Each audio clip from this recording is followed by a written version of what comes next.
Good morning. Good morning. Okay, I try to watch the clock, and when that clock turns to 9:59, I start my 1 minute intro. Only today I was working on something and it got to be like 9:59 and a half. So I'm just like a few seconds late. No big deal. Hey Gail, good morning. Barb, you're out there too. Good morning, Barb. Good morning. Barb and Gail, good morning. Oh, look, Cindy's here. Good morning, Cindy. Cindy, Gail, and Barb are here. Good morning. Good morning. Um, today, today I want to talk about. Good morning, Frank.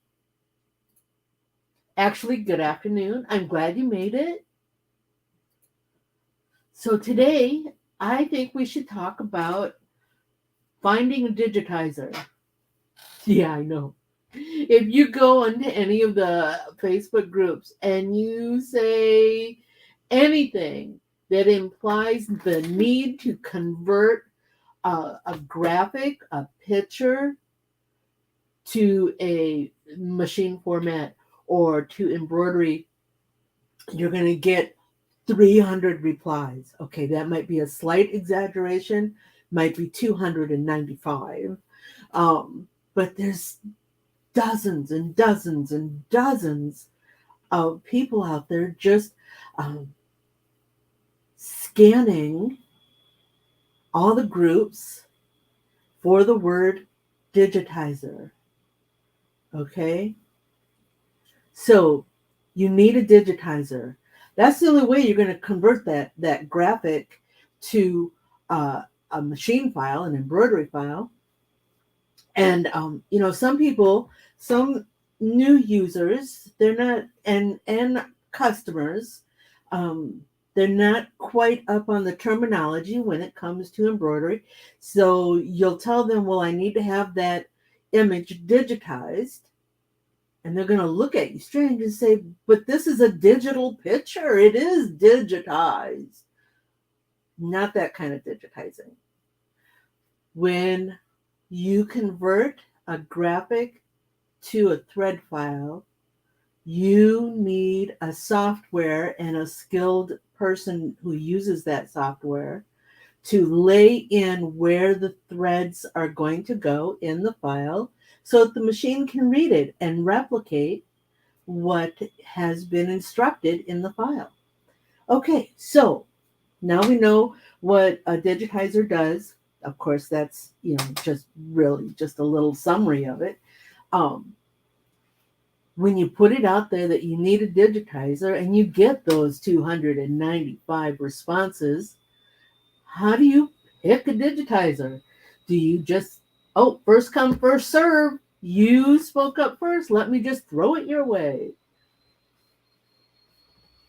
Okay, let me ask that question using another scenario. You are the HR manager of a big corporation. Okay, let's even go further up the ladder. You are the CEO of that big corporation, and you need to hire somebody for one of your departments. You need to hire somebody for one of your departments. So you put it out there. You put it out there and you say, okay, we need to fill this position. Who wants to apply for it? And you get 295 applications.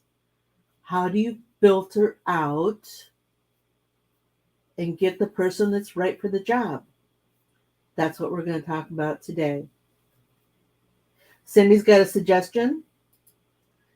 Ask around to your embroidery friends. Yep, we're going to get to that. So, you're the CEO of this corporation. I am the CEO of my corporation. You are the CEO of your corporation, and you need to hire, you need to contract out some work. And how do you find the right contractor? Okay. The first place I want you to look is within your own house. Those of you that have worked in the job market, um, when your employer needed to hire for a new position, did they go straight outside and try to bring somebody new in, or did they ask within their current structure, their current staff, if anybody would be interested to in the new position, in the open position? I guess what I want to say is look in-house first before you go outside your doors. And I know a lot of us are just a one person, um, one person run shop. We wear all the hats. Okay, so if you need to go outside, where do you go? Cindy's right. Ask around to your embroidery friends. And you have a couple of different circles. You have your immediate circle of embroidery friends, people that you talk to on a daily basis, people that you kind of hang out with. Ask them, who do you use for your digitizing?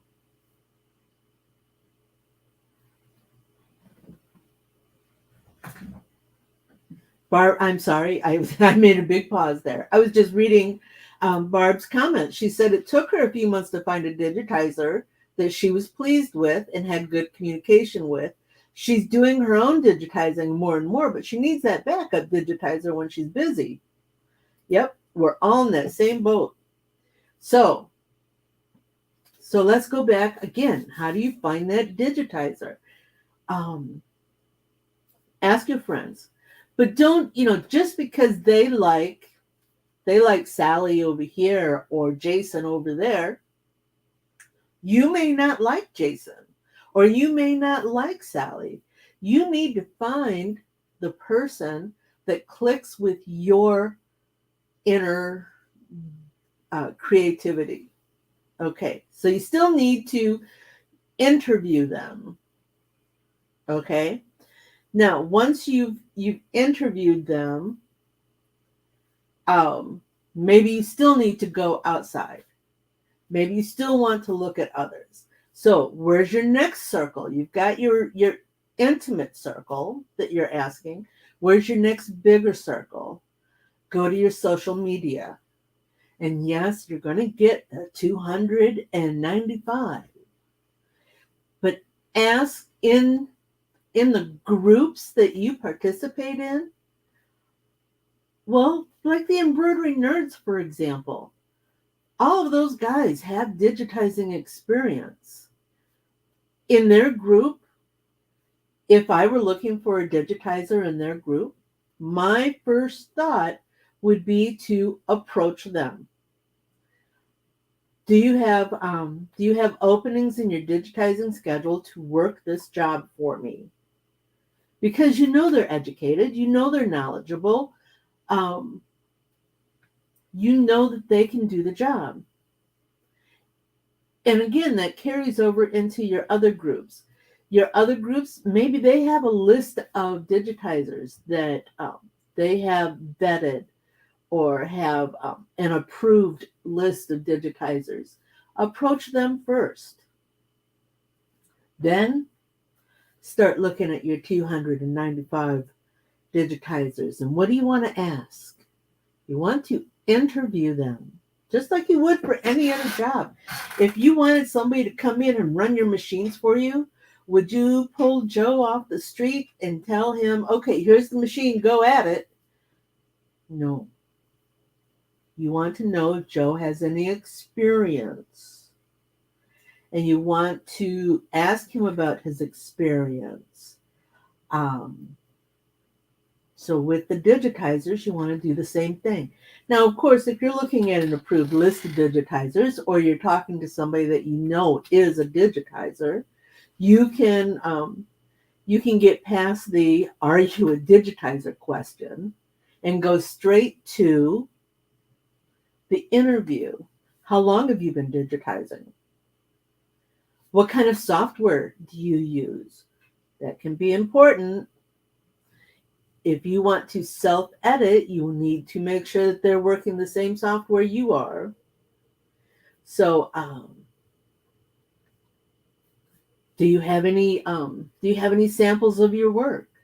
And when it comes to the 295 digitizers, they're all going to have samples of their work. But here's the next question: can you show me stitch outs, actual stitched embroidery files that you have created? This is a very important question because a lot of those 295 digitizers do not have equipment to run samples, to run test stitches. In my world, I think that's very important. I think it's very important that you find a digitizer that can prove out their work. Okay? Ask them, do you want a digitizer that has a lot of creativity, or do you want a digitizer that just, lays out the flat stitches? Those are important questions. Depends on the product you're putting out. Um, so we want to know how long. We want to know if they've got samples. We want to know if they have any references. Can you direct me to anybody that has used your services before that that I can talk to? And maybe basically all you want to do is ask that person, has XYZ digitized for you? What'd you think of it? Now, in this whole interview process, you're going to get a feel for the person you're talking to. You're going to get, and remember, this is an interview. And yes, it can be really short or it could be really long. Depends on what you're looking for. But you're going to get a feel for the way they communicate and the way you communicate. Oh, very good question. Cindy says you should also ask about their turnaround time. Very good question. Put that on your list of interviewee questions. What is your turnaround time? If it's going to take them 2 weeks to get you a file, do you want to wait 2 weeks? Why does it take them 2 weeks? Back in the beginning of this whole machine embroidery industry, yes, it used to take weeks and weeks to get a file digitized. Yes, even something as simple as a 4-color corporate logo, it used to take weeks. And that is because they had to manually lay in the stitches, every stitch. The software that we use now, what the concept of software, it wasn't there. Basically, what they had to do was they had to take the artwork that was made and they had to blow it up 600% into a big working board. And they put that board on there. And what they're doing is they're creating punch cards that would feed into the machine and tell the machine where to lay the next needle. And it would take weeks. So again, they would lay a stitch and they would know that it had to be this, and then it would have to go here, and then they would have to come back again. It was all very labor intensive. That's not the case anymore. That's not the case with modern software. If they're using a feature-rich software, it can be a matter of hours. If they're using some of the lower end softwares, it might take a little bit more time. It might have a little bit more manual work in it because it doesn't have all the pre-set up features. And that's not bad. Every software, as long as you can lay a straight stitch, can create any design you want. It's just the knowledge of how to use that software, where to lay the stitch. Okay, so what is their turnaround time? Now, if they're doing test stitching, um, maybe they can have the design done in an hour, maybe 2 hours, depending on what it is. But it might take a little longer because they're putting it on a machine and they're going to run it. I know in my case, that's it. I do all my digitizing work on day one, and then the morning of day two, I do all the test work. Then I go back and do digitizing in the afternoon, evenings, and then do the test work. So my turnaround time is generally about 24 hours. It can be shorter depending on what the need is. But we're not here to talk about my work. We're here to talk about finding yourself a digitizer. So yeah, turnaround time. And while we're here, if any of you have any thoughts on questions you should ask during this interview process, pop them in there. We can all use the the information and the help in finding the digitizer. Um, so yeah, going back, we're talking back and forth, and maybe not physically talking. Maybe if we're working in social media, we're typing our questions and they're typing their response, and we're replying back to that. Um, oh, Sunrise Tactical Gear. Good morning. So now that you've got your list of digitizers, I want you to think about having them run a sample. Now, this may cost you a few dollars. And I say that because what you're doing, what I want to suggest is that you find a graphic file and you request your top two or three, maybe four digitizers, your top few that you want to consider, unless you've found the one you want. But if you're still kind of up in the air, I want to suggest that you hire them to work a logo for you. And I want to suggest that you hire them to work the same logo. All right. And please remember, when you hire a digitizer and you ask them to create you a file, every digitizer is going to approach it differently. So what you're going to be looking for is what works for you. How did I put that? When you ask a digitizer to, and this, okay, that might be a totally different conversation, replicating previous stitch work. But keep in mind that it is the end product that you want to see. It is, and once they have digitized these files for you, and I'm not saying to ask for these files for free. You are using this person's professional expertise. You're using their time. Pay them for their services. It's a business expense. Don't get hung up on the fact that you only need the file once,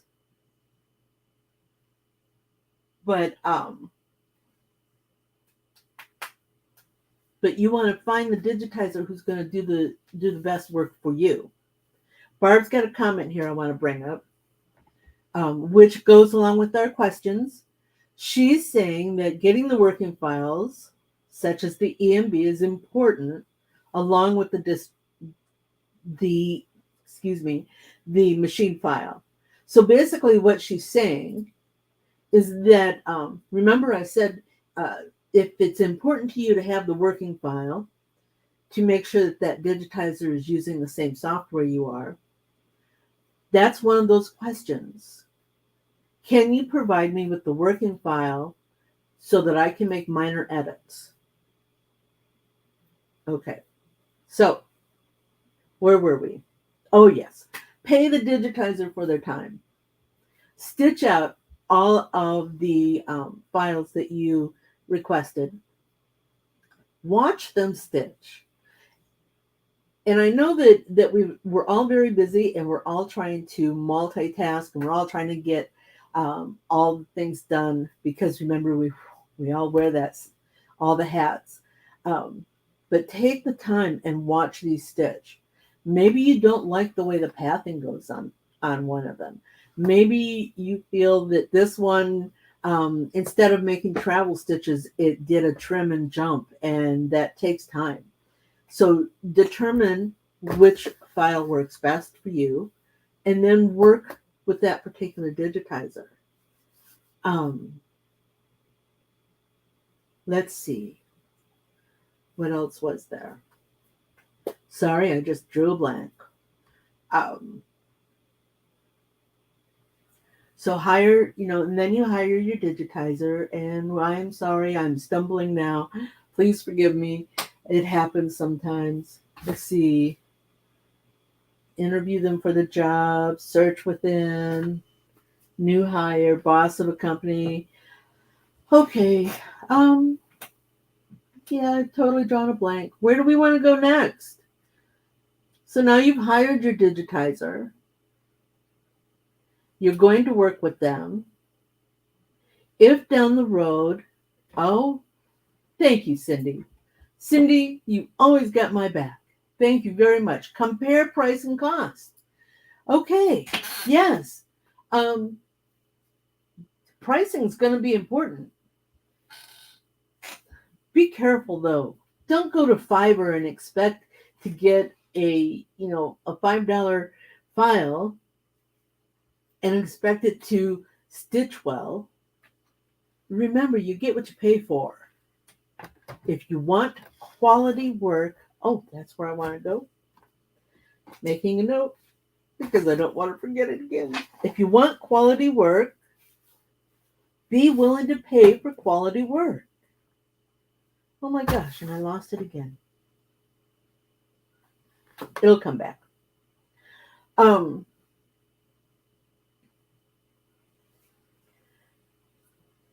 So, oh, hold on a second. I'm sorry. Oh.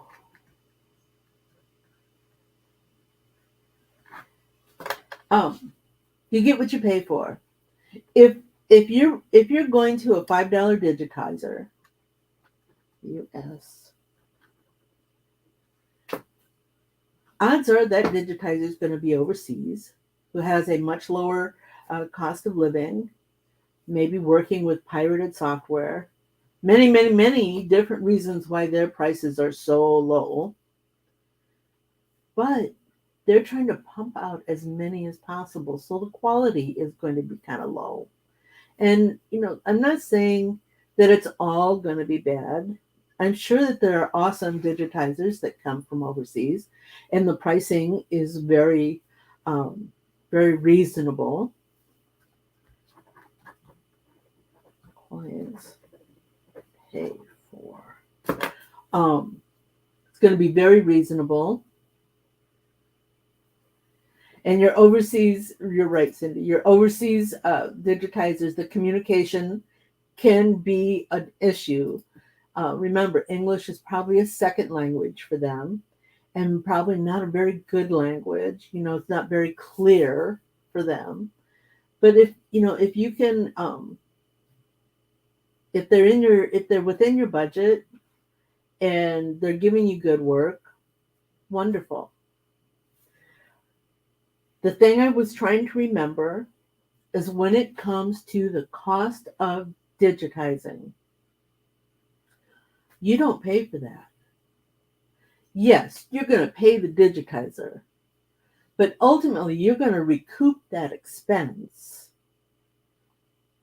in your fee for the production. And yes, you can call it a digitizing fee. We can have this whole conversation on who owns the file based on who pays for it. But yes, you're going to pay the digitizer and you're going to recoup that expense from your customer. You can call that expense anything you want on your invoicing to your customer. If you call it a digitizing fee, remember that you are the facilitator and it took time for you to locate the digitizer to get the work done. So don't worry about calling it a digitizing fee. But again, you're not paying for that. Ultimately, it's going to be recouped, that expense, whatever that expense is, $5, $10, $25. You're going to recoup that in your production. Now, I know we touched on the overseas digitizers. This is where I have a little bit of a soapbox here. And maybe I'm a little biased because I am an American based small business operator. I personally would really appreciate it if you would consider finding your services from your local community. So that if you're in Canada, see if you can't find a Canadian digitizer. If you're in New Zealand or Australia, find a digitizer in New Zealand, Australia. If you're in any of the European countries, find a digitizer in those European countries. If you are a US based business, please consider supporting your US based services. We also have equipment to pay for. We also have food to put on the table and children to put through school and roof over our head. All the expenses that you have, we also have. And like I said, this is my soapbox. If you're searching out services for your small business, please consider searching out services within your regional location. All right? That's it. That's my soapbox. So, just to recap, you're looking for a digitizer, treat it like a job to be hired for. Treat it like an open position within your corporation. Take in, and I'm not saying a formal application that's all written, but take in and make a list of consideration, people you want to consider for the job, and then interview them. Throw out some questions. Do you have any references? Do you have samples? Can you stitch this out and provide me with a visual sample of your work? What is your turnaround time? What is your pricing? Ask those questions of your prospective digitizer. Don't just hire the first Dro that says, I can do that. I'll digitize for you. Send me a message. Oh, I've put a message in your inbox. Be a smart business owner. You spend quality money at the start. You're going to get a quality product, and then you're going to provide a quality service. And while we're here with that, one more thought. Sorry, just came up. There's I see a lot of conversation in social media that I've had to send this back to my digitizer 4 times. Well, yeah, that's a bit excessive. But please remember, your digitizer is not an in-house digitizer. They're not working directly with you and your equipment and your machines and your fabric and stabilizer. So if you have to send something back to a digitizer, provide them all the information as to what you want to see change. What fabrics are you using? What stabilizer are you using? Needles, thread, so that they can make a um, better choices in the file work. Okay, so treat it like a job that needs to have a position filled. Hire a digitizer after you have vetted them, after you have interviewed them. Send out files for them to stitch or to digitize for you so you can bring it back in and watch it stitch so you can see the quality. Um, you know what you want to see in a file. You know what your needs are. Find the digitizer that can meet those needs. And, I'm always here to help. I'm not looking to digitize for you. I can if you want. That's fine. Send me a message. We can talk about it. Um, I'm here to help you know how to find that digitizer for yourself. All right. And with that, I actually have road construction going on outside my house. And when I say outside my house, I mean like 50 feet from my front door. And I know they're going to be coming down here with this jackhammer thing that's going to break up the roads. So I want to get out of here before it becomes a nuisance. You guys all have a great weekend. We will see you online, or send me messages, um, send me emails. If you have any questions, you know how to find me. I know I'm distracted. I'm worried about the silly people out there. So I'm gonna say goodbye. You guys have a great weekend. We'll see you next week. Bye Wasn't now. that fun? Do you have more questions? Do you want to learn something new? Join me at quicktostitch.com for coffee and conversation, and we'll talk about it. Embroidery machines, designs, and business. Hope to see you soon. Bye now.